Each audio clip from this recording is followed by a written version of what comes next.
अहम खबर आपको दें, सुप्रीम कोर्ट जस्टिस फायज ईसा के खिलाफ क्यूरेटिव रिव्यू पिटीशन पर समाअत मुकम्मल। अदालत ने केस पर फैसला महफूज कर लिया है। चीफ जस्टिस उमर अता बंदयाल तहरीरी हुक्मनामा जारी करेंगे। इस अहम मामले से मुतल्लिक आपको आगाह कर रहे हैं कि फैसला महफूज कर लिया गया है। अदालत ने केस पर फैसला महफूज किया है। सुप्रीम कोर्ट जस्टिस फायज ईसा के खिलाफ क्यूरेटिव रिव्यू पिटीशन पर समाअत मुकम्मल कर ली गई है। इस पर बेंच तश्कील दिया गया था और आज इस बेंच ने इस पर समाअत की है। जस्टिस फायज ईसा के खिलाफ क्यूरेटिव रिव्यू पिटीशन पर समाअत मुकम्मल कर ली गई है। अदालत ने केस पर फैसला भी महफूज कर लिया है। इसी बारे में तफसीलात जानते हैं अपने नुमाइंदा सईद बलोच से। सईद, बताइएगा, फैसला महफूज कर लिया गया?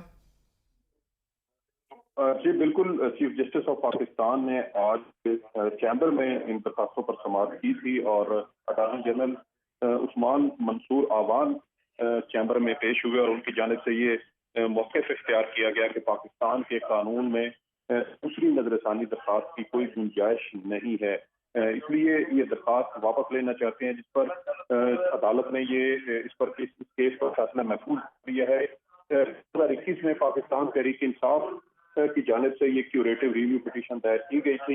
इससे कबल सुप्रीम कोर्ट ऑफ पाकिस्तान ने जस्टिस फायज ईसा के रेफरेंस के खिलाफ एक नजरसानी दरखास्त खारिज कर दी थी, जिसके बाद ये रिव्यू पिटीशन दायर की गई थी और सुप्रीम कोर्ट रजिस्ट्रार ऑफिस की जानिब से इस पर उस वक्त भी यही एतराज आयद किया गया था कि पाकिस्तान के कानून में दूसरी नजरसानी दरखास्त की या क्यूरेटिव जी ठीक है, फैसला महफूज कर लिया गया है। बहुत शुक्रिया, सईद बलोच आगाह कर रहे थे।